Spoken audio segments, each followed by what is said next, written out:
Welcome back to the 8-Man Breakdowns podcast. This is where we discuss all phases of the game of football, including philosophy, play concepts, questions, and more. Joining me today is Coach Brody Vandegrift. Coach Vandegrift is the head coach at Chase County High School in Cottonwood Falls, Kansas. Coach Vandegrift has been coaching for 16 years and has spent 11 of those at Chase County, 2 as an assistant coach, and the last 9 as the team's head coach. He's led them to winning seasons in 7 out of the 9 years as the head coach, and they've made the playoffs now for 5 consecutive years, which includes a 9-2 season last year with the trip to the quarterfinals. Well, Coach, thanks for joining me today. Hey, it's a pleasure, man. No problem.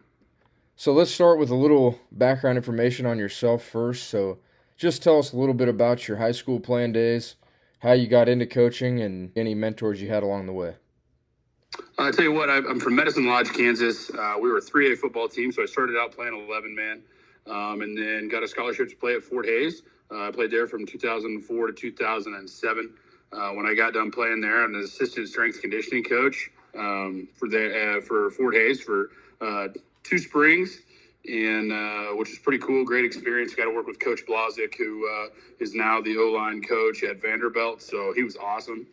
Learned a lot from him. Then I actually took my first coaching job in 2007 and was an assistant coach at Victoria. So that's really what got me into 8-man. I tell you, getting to learn from one of the best, and Doug Oberly, was huge. I was able to learn so much from him, and a lot of, fundamentals are the same, but when it comes to special teams and certain other things like that, 8-man football can be different. And so, I really appreciated the time I had with him. I was there for 4 years, and then took a year hiatus, I guess would be the best way to say it. Came back, and I was an assistant coach in 13 and 14 for here in Chase County under Coach Butke.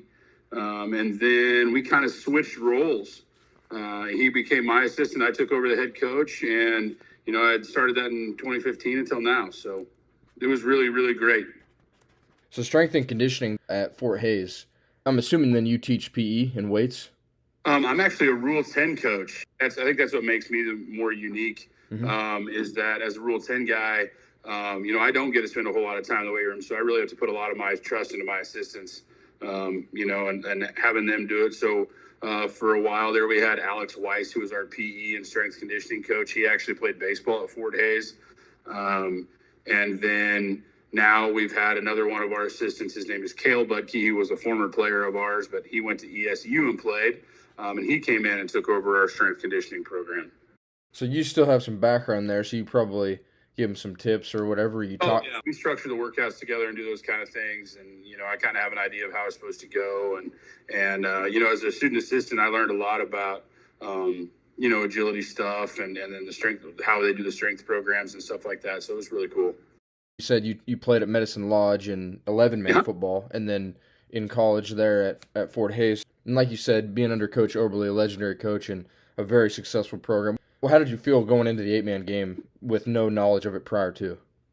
It was interesting. I think, coming in and all the interviews, we talked a lot about techniques and that kind of stuff. So I was the O-line, D-line coach.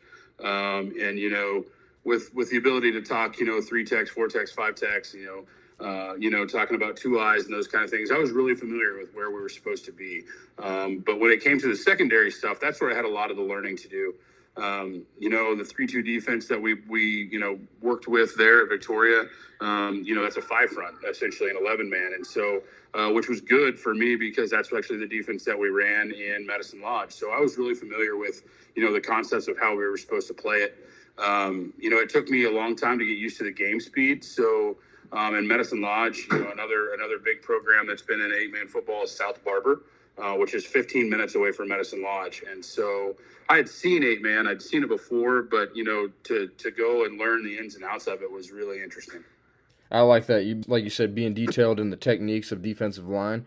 I'm not going to speak for all 8-man coaches out there, but I think that's not something very well known or taught in the 8-man game because sometimes you get a 2-man front. People don't get detailed into the actual defensive line techniques anymore. I remember you talking about that and referencing that in your clinic presentation a couple years ago. So I think it's important that these guys learn football because I mean I think the biggest thing is that we all have guys that can go play, if they put their minds and hearts to it. And I think we do the guys a disservice if we're not teaching them what a true zero technique is or a three tech or especially as we're talking on the offensive line if they don't understand in our trap rules what a three tech is, what a five tech is, what a nine tech is, how do they moving forward and going on in their career, how do we expect them to go be successful at those places? And I think that's one of the biggest compliments I get as coaches. When I was at Victoria, we had 8 guys go play college football in those 4 years. And then here in Chase County, since I've been in, we've had like 5 guys, I think, go. And the one thing they said, with a lot of the coaches saying is that, well, he's an 8-man guy.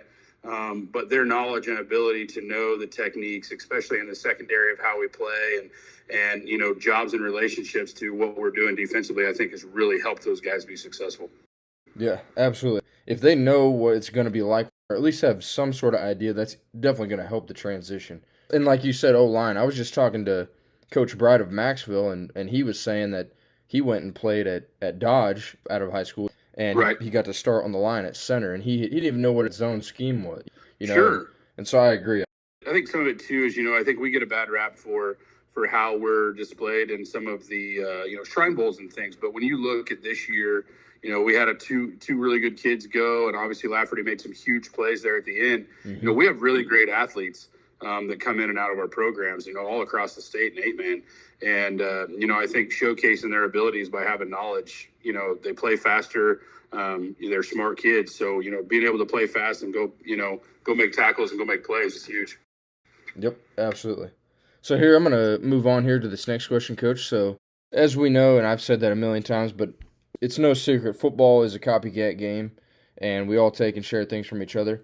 But what would you say is something that you guys do differently? So what separates Chase County from all them other programs out there? I think one of the really great things that we do is we tackle well. I think we put a lot of emphasis on that in our technique. Obviously, all of us are USA certified, so I think we all teach the right way to tackle. But I think what really changes the game for us is that we are all wrestlers. I think we have I think we had 3 kids last year that go out for basketball, and other than that, we're all wrestlers. So our ability to change levels, I think, knowing our hips and knowing our bodies as a football team sets us differently just because, I remember going into Mound Ridge 2 years ago, and you want to talk about a team that looked the part. They were huge, and their running backs were both 210, 215. And my biggest kid's 160 pounds. And we ended up hanging 50 in that game. And it was because our ability to know leverage, to know where we need to be in position to tackle, to block, and do those things is all done in the fall time and late in winter by wrestling. There's not many, I would say. Well, there is not many in 8-man Division 2, but 8-man Division 1. There's a lot more wrestling programs, in these smaller schools. We have it actually. We co-op with Fairfield and St. John. We don't have many kids. We only had 3 from Stafford itself, but it's a great translation to tackling in football. And so talking more about your tackling, what would you say? What is your approach? Are you guys the hawk tackling, or how do you teach tackling to your players? When we teach tackling, we're near eye, near shoulder, near foot. So as we go, it's more of a rugby style tackle, really. But it keeps our head on the same side. It doesn't cross our, we haven't had a neck injury, knock on wood, in years. And so I think teaching that way, we teach, to put our near shoulder and, put our near foot to split the crotch. And then, obviously our eyes have to be up, and we want to put our near eye on their near shoulder. And as we go do that, the reason I say a wrestling program is huge is because essentially it turns into a double leg shot at that point. As we go and we wrap up and we tackle, we're grabbing low, working our shoulder, and driving our feet to the ground. And I think because of the wrestling background of most of the kids, it's a really easy way to explain it. They understand the technique of the shot, and so translating it to their common knowledge really helps with teach them. Hey man, it's just a double leg, and they're like, oh okay, sounds good. Definitely, and those, like you said, those wrestlers already know their body control, and they're used to being in that different position. But so then you were also talking about weights earlier. Obviously, we got into talking about how you did strength at Fort Hays and got to help there. Sure. So, talk a little bit about your weights program. Can you tell us kind of how you got them to buy into the weight program early when you took over? I tell you what was funny. When I took over our previous year, we were 2-7. And I came in, and we've been around each other. I'm a hype guy. I'm loud. I'm noisy. The guys really fed into the energy. And so, that first summer that we preached it, it was, hey, we got to be here. This is where we win games. And we had some guys that had never really been in. And so we went 7-2 that year. We missed the playoffs by 1 point. And obviously we were 11 man at that point as well. I forgot to mention that when I started at Chase County was 11 man. And so we ended up doing a transition there. But yeah, in 11 man, my first year there, I go in and take over. We go 7-2 the next year. And I tell you what, obviously winning football games changes a lot of minds. But it was an easy transition for us because it showed, right away, hey, the weight room's results, man. There's, the bar does not lie, kind of like the film. And so, if I showed them, you put in the work and here you are. And like I said, we had, immediate success, which was great. And then we had a lot of those guys that graduated. We were senior heavy that year. And we went 1-8 the next year. It took time. It took, effort for those guys to get built back. Obviously we were young, and then we had another tough year after that. We went 1-8 again. And the guys really started down on it, and I was like, guys, we have to keep working. We keep working. And I think, having that early trust and they knew who I was and knew what I was about. They believed, they bought in. And the next year we were 5-4, made the playoffs, got to go play Canton Galva. Obviously that was the year they won a state championship. Or no, I'm sorry, they were runner up that year. Really good team.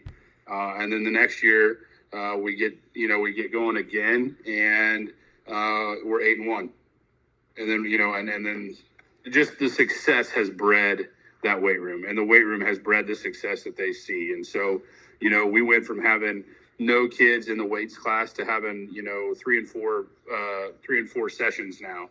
Our girls sports teams have taken off as well in the weight room. And so it's really been great to see the kids want to succeed. And I think they figured that out early, that it was because of the weight room. I think the weight room is one of them great life lessons. The more you put in, the more you're going to get out in the end. Like you said, the small improvements over time. So you guys have had a lot of success in the recent past too, that obviously was stemming from that weight room. So here, let me change topics a little bit here though, Coach. So Sure. Switching over to the offensive side of the ball, if you don't mind. Could you just talk a little bit about your offensive style? So yeah, it's kind of unique on how we've done this at Chase County. So when I first came over, and we transitioned to 8-man, obviously my experience was double tight eye from Victoria, and initially, hey, that's what I put in. I said we're gonna run, we're running double tight eye, we're gonna run veer, we're gonna run inverted veer, we're we're just gonna double tight it up and go beat it down. First year we went 1-8, and the next year we went 5-4, and that was all because Coach Butke said, hey, we're not a double tight team. And I realized when we started looking at that, Coach, you're right, we are not a double tight team. I think my biggest kid that year was 160 pounds, 170 pounds maybe, soaking wet. That's when we adopted the spread offense. Had a lot of experience with spread offense. It's what we did back in Medicine Lodge, and obviously Coach knows a lot about it as well. So we really started to adapt to our kids. I think that's been the biggest success for our offense, is that we realized what kids we had, what abilities we have, and didn't just say, okay, here's what we're going to run because we know it's successful. We said, all right, you're going to be successful because you're this type of athlete, and we're going to mold our offense to you. Past couple of years have been quarterback heavy run game. This year it's going to be different. In the past it's been different. Throw the ball a little bit, jet sweeps, those kind of things. I think a big thing that we've adopted offensively is some double motion stuff. I really like to think that we're a lot like the West Coast offense. We're 2 and 3 wide all the time, bringing orbit motion, running traps underneath it, bringing, jets and running jet reads off of it with our quarterback. And I know a lot of teams that do those things like to read the end. Sometimes we read the linebacker. Sometimes we read the end, depending on the team. Our offense has adapted over the years, and I think so have our kids. And, we have a lot of speed. So I think that's been that's what's made us really successful. Said you started with the I formation and wasn't necessarily a good fit for your guys with the 160-pound kid being your biggest. But like you said, molding around your guys. And I was going to ask about your quarterback run game. Like you said, it might change, though. But you've always had a 1,000-yard rusher. So I would like to ask more about the run concepts anyways. Like, so what would you say is like your go-to run concept? It's a type of motion, whether it be orbit or jet, and running trap against it and with it. I know a couple years ago I did talk about our trap game, and that's kind of our bread and butter. We have been very successful in how our guards have learned to play that game, and we've had to use what we've had, which is always quick offensive linemen. Our inability to load up and go get 3 yards turned into us having to motion to move a defense and then running trap back with it, and trying to get, defenses to move with us. Having the ability to have 1,000-yard rushers is huge, and an 8-man is different, right? But in 11-man that first year, we put in that's when we started running trap. That's when I was really hooked on trap and counters and those kind of things. We had 2 1,000-yard rushers that year. My fullback and my tailback both rushed for over 1,000 that year. And we had, trap counter boot was a lot of what we did. And so trying to adapt that to 8-man was really simple because when we start talking about techniques and those kind of things, it became simple to teach because that's what those guys knew. And then I think, like you said earlier, when you start seeing 2 fronts, I think 2 fronts are what people sometimes get confused by, and I love to trap them. So it's just, I think it's our ability to figure out how to trap and who to trap becomes what has made us successful. So talking more about your trap game, and are you guys mostly gap scheme, or do you have any zone scheme? We do run some zone. We run outside zone. We don't run any inside zone. I think our ability to run outside zone changes things up for us because it gives the defense a different look for the same sets. I think our outside zone is only successful when our inside run game works.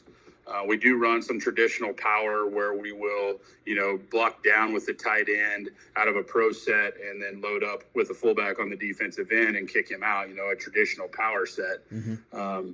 But then out of that same look, we'll run an outside zone sweep with it, and it's the exact same look, and it just holds our linebackers.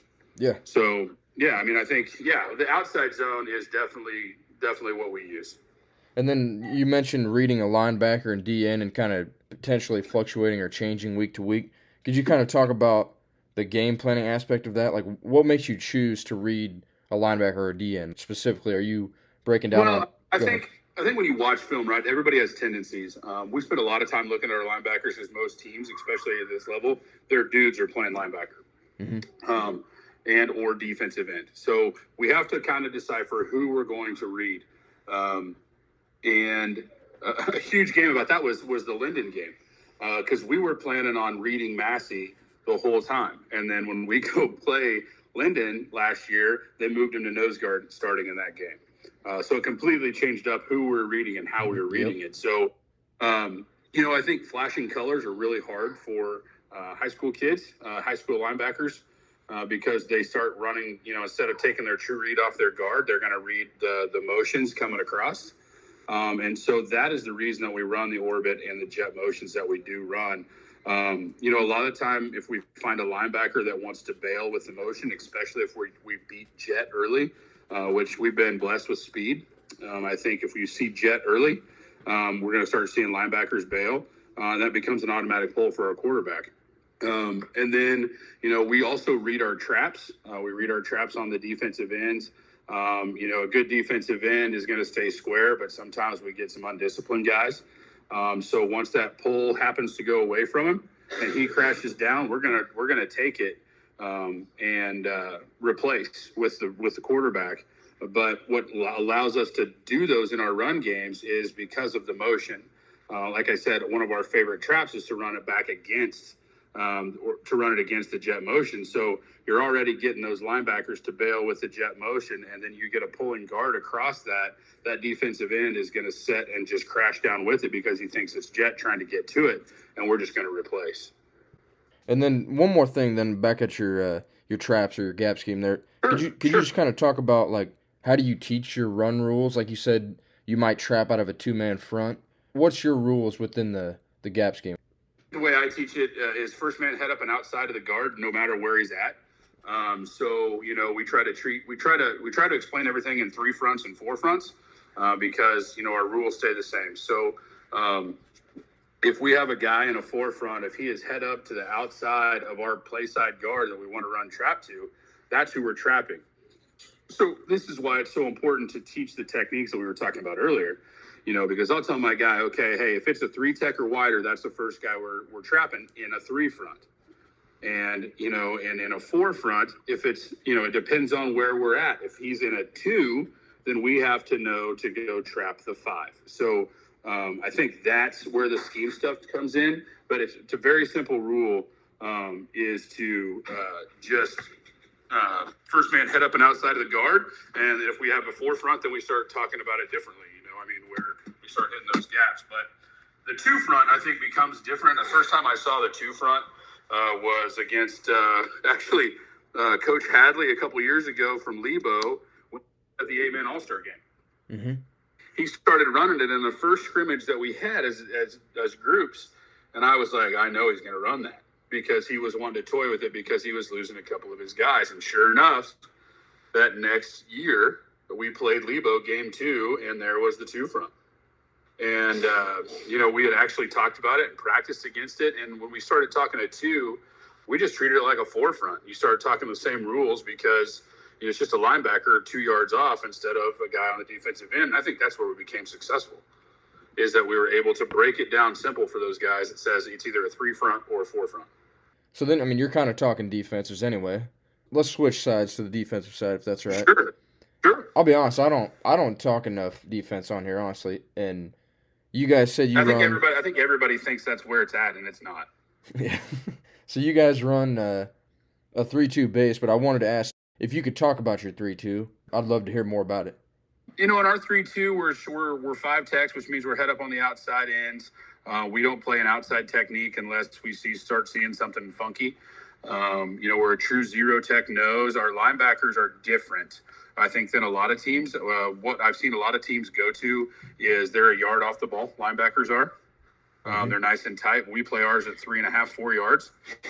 And I think that's a big deal for us because it gives our backers the ability to see things. Because I think a lot of teams are trying to move to the spread game because it's one of the most popular offenses that are out there. And a lot of teams are successful. But when you play tight linebackers, it's good to play that against us when we're in our trap stuff.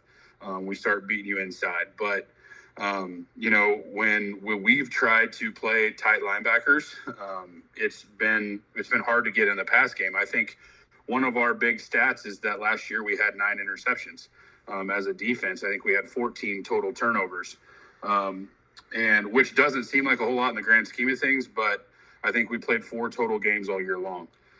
So that was a big stat line for our defense because we preach turnovers.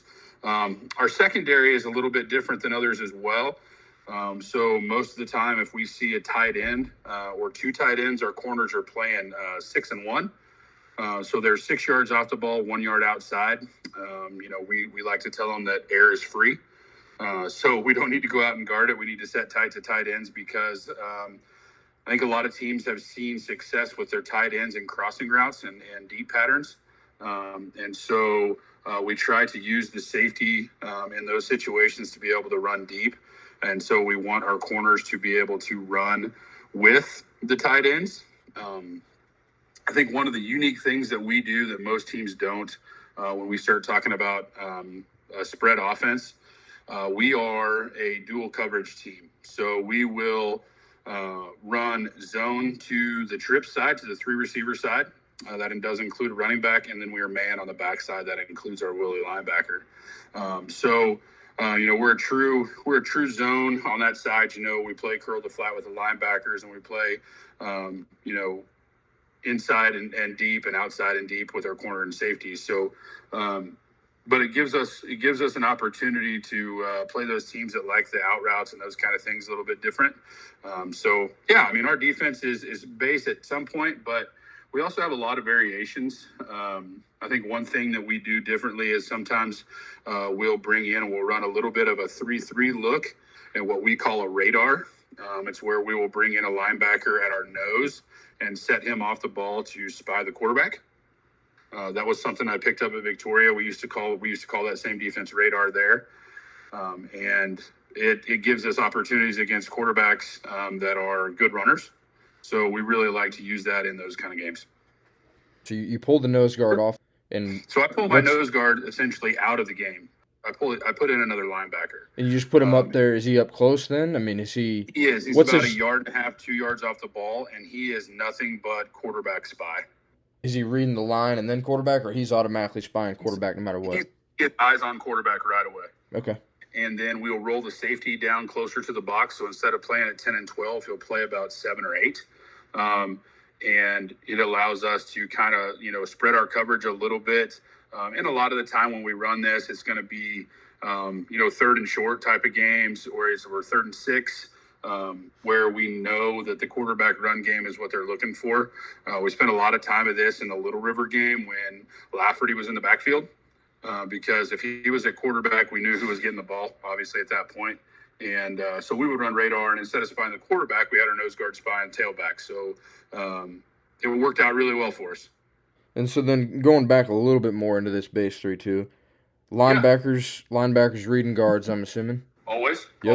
And then you said 5 tech DNs. Are they jamming tight ends? Like if a team uses a tight end in the passing game a lot, you jamming off the line? Correct. There are no free releases for an offensive end. As a defensive end, our job is we teach man rules, so we spend a lot of time with 1 and 2 man reads and individual time. So, we always talk about hands on your man. So as a 5, especially against a tight end, we know that guy is right in front of us. So we teach a down step and a hook step. So we're fighting across the face, and if it takes it down, we're trying to jam him to the guard with our shoulders square. So the same thing goes if you're in a pro set on the backside guard.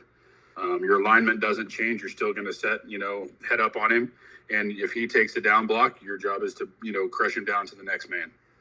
How often are you working defense? Like on an average practice day, how much time is dedicated to defense?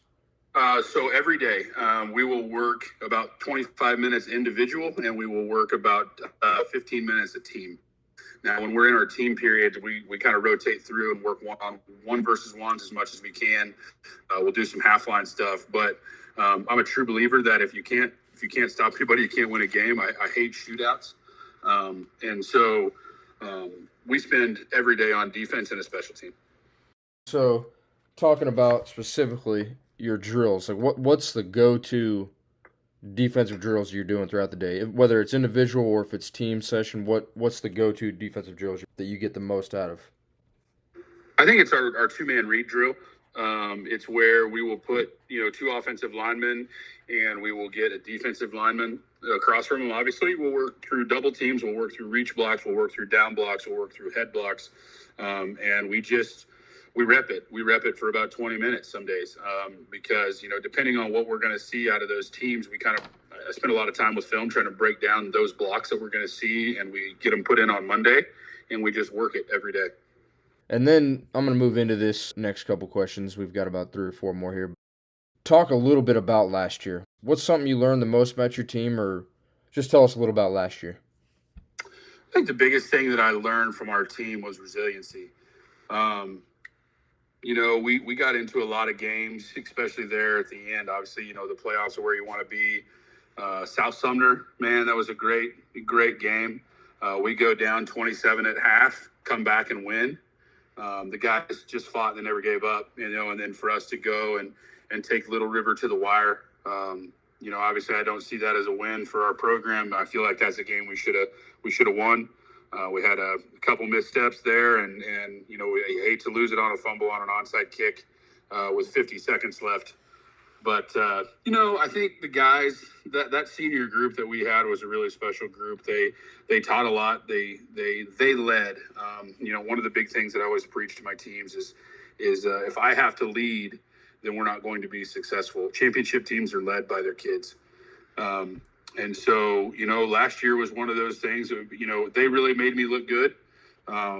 They won in spite of me some days. They made big plays in spite of my terrible coaching, like good kids do. And, being able to have the success that group had for their entire career really taught me a lot about who they were and what they're capable of, moving on as human beings, not just football players. So I love what you said there, the resiliency, obviously, in the South Sumner game, and what you said about led by the kids. And that makes me want to ask, did you do any, like, leadership development, or is that just all on those kids? They grew up and they finally wanted to take control, and they were leaders? It started with them early. I think one of the biggest things about being a Rule 10 football coach is that you have a different relationship with your kids. You don't see them for 8 hours a day at school and then go and coach them. They see you for 2.5 hours. And so it's about how positive is that interaction for 2.5 hours that day. Setting forth the expectation at the beginning of the year and then holding that expectation, through your leadership and through their leadership. It was one of those deals. I think as a Rule 10 coach, I've always put the expectation out that, grades come first. And I've had to, not in very many cases, but in some, I've had to send kids away from practice to go to study hall. And it took a lot that first couple of years. But now I have kids coming to me, hey, coach, I need to go to study hall. This is really important that I get my grades. And they understand the importance of who they should be before the type of player they should be. Obviously that comes from great parenting in some cases, but in other cases it comes from just having to stay on them. And then, from the early beginning of this group of seniors that we had last year, they have always been a group that's had success. And I think their ability to continue the success made the other guys fall in line for how they know they're supposed to act. I never even looked at it that. I've never been a Rule 10. Obviously, I've always been had the education degree, so I never. But that you making me think here because I do have Rule 10 assistants, and yeah, 2 hours a day. Yeah, like you said, you got to have a positive interaction with these kids, and I'm sure that led to why they took the accountability to come tell you like, hey, I need to go do this. Because they respect their. I learned that from Doug at Victoria because he's a Rule 10 coach. He doesn't teach. He's a physical therapist, but the way he interacted, and we were all Rule 10 coaches at Victoria. The way that those kids responded to seeing us in the day, it was like new life. I'll never forget my second year as an assistant coach. I was always a little bit late because I didn't get off work until 4:30, and the football field is right across from my work, and I would have to jump the fence to get there. And I had a senior that year tell me, he's like, Coach, as soon as you jumped that fence, our attitude changed. And I think it was just because they knew it was going to be different because I was there. Not because my attitude was different, but just because I'm somebody new. I'm something different. I'm a different attitude they haven't already seen for 10 hours that day. And obviously they looked forward to seeing you. You ever fall over? Hopefully not. Not that I want them. Not that I want them to see is one of those that I do remember. I remember the first time I did, and that was actually my first year. I have a great story about my brother-in-law. I love him to death. He had a dentist appointment that day, and he was just getting his teeth cleaned, so it was great. And I jumped the fence, and I see him running laps around the football field without a helmet on. Mm-hmm. And that's when I kind of stumbled and fell over the fence. But I didn't stay down very long because I hustled over there, and he was our starting center at the time. And I asked him, I was like, what are you doing? He's like, my mouth hurts. I can't get my helmet on. And I said, show me. And again, this is my brother-in-law family, so I can do this. He put his helmet on about halfway, and I smacked that thing the rest of the way on. I told him to go get in the drill. And but nobody, they knew I was pretty fired up, so nobody really said anything about me falling off the fence. Nice, yeah. So you were talking about last year and looking ahead into next year. What do you look forward to the most? I think the new talent, different talent. For the past 4 years, obviously it's nice. We've had the same quarterback, but this year we're going to have a new one. And he's going to be a sophomore, so he had trial by fire last year, played a lot of corner for us, would step in and play some quarterback at times for Mitch. But the identity of a team has to change, and it's going to be a fun year. I think we have a lot of talent. We have a lot of speed. We have a lot of guys coming back that were juniors last year that have had a lot of experience. We lose seven starters total. Out of 16 positions, it's almost 50%. But we have a lot of guys that have a lot of experience behind that. The defensive line wise, I feel really good about who we have coming in. Offensive line wise as well.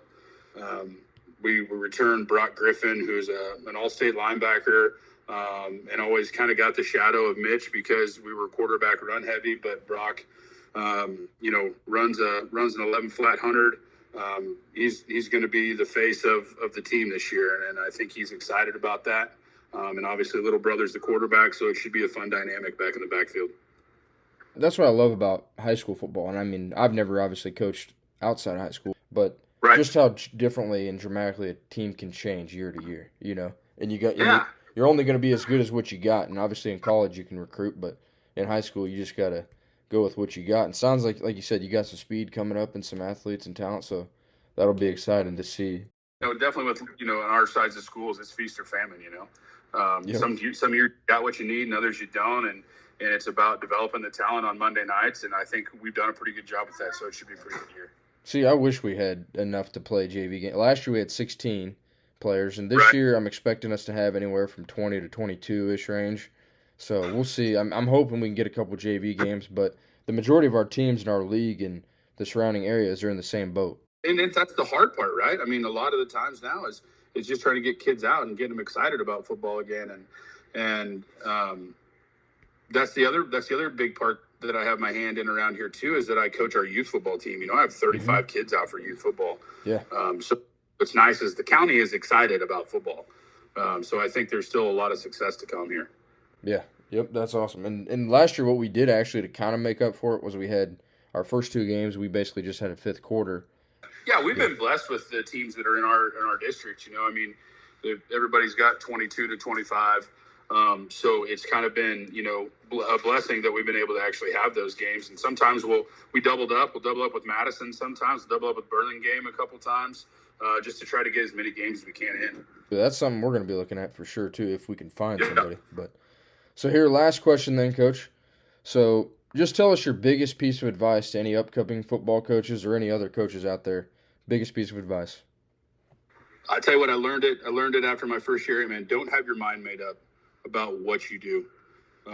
Figure out what type of kids you have, find a concept that works for your kids, and then you have to get better at it. I think one of the biggest thing that I've ever done was go to the spread offense, and I didn't know a whole lot about it. I'm familiar with it because we did some of it, but to be able to put in an offense, I think that's our job as a coach. Your job is to be there for the kids. And you can't just be there as a football coach. You can't just be there as a person. You have to be all of it. And sometimes that's teachers. Sometimes that's role models. Sometimes that's disciplinary. But you can't go in with your mind made up about who your kids are and what type of team they are, because they will absolutely change your mind. Mold what you do to your kids, and help them be successful by you being successful. I think most coaches, well, at least first-year coaches, and I know for a fact I was that way. I was similar to you. Sure. I came from an I formation, heavy run offense, and I'm like, okay, well, that's what we're gonna do, And then so you have your mind made up, but sometimes it takes that failure to learn, though. So I mean, and that helped me big time. Yeah, you take some hard lessons, and I think that's the biggest one. I'll never forget the game. We were playing Harrington, and we were running double tight eye. And we should have beat Harrington if we would have been in our spread. And they were bigger than us. They were more disciplined out of their defense than us. And I tried to run 3rd and 1. I tried to run my fullback down the middle, and they just blew it up. And I'm like, we're just beating our head against the wall here. And that's what changed it. I'll never forget that. Yep. Learn from your failures. So here You bet. well, Coach, I really do appreciate you taking the time to do this. And yeah, thanks a lot for sharing your knowledge and time with me. So thanks, Coach. Hey, man, it's been an honor. I appreciate it. And that's going to do it for this episode of the 8-Man Breakdowns podcast. If you ever have a question for me, feel free to comment down below on this video or visit my bio to shoot me an email. If you've learned anything or enjoy any of these videos, please click subscribe and check out some of my other videos right here. And as always, guys, thanks for tuning in.